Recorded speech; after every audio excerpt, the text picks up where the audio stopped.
राम राम मंडळी. तर आजचा आपला बेत आहे बघा श्रीखंडाचा. गुढीपाडवा आहे, तर त्यासाठी आपण थंडगार मलाईदार श्रीखंड बनवायला शिकूया.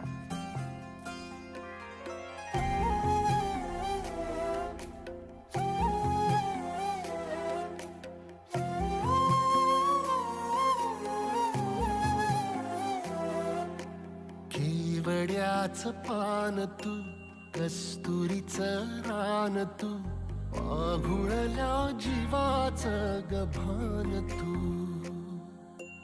केवड्याचं पान तू, कस्तुरीचं रान तू, आघुळल्या जीवाचं गभान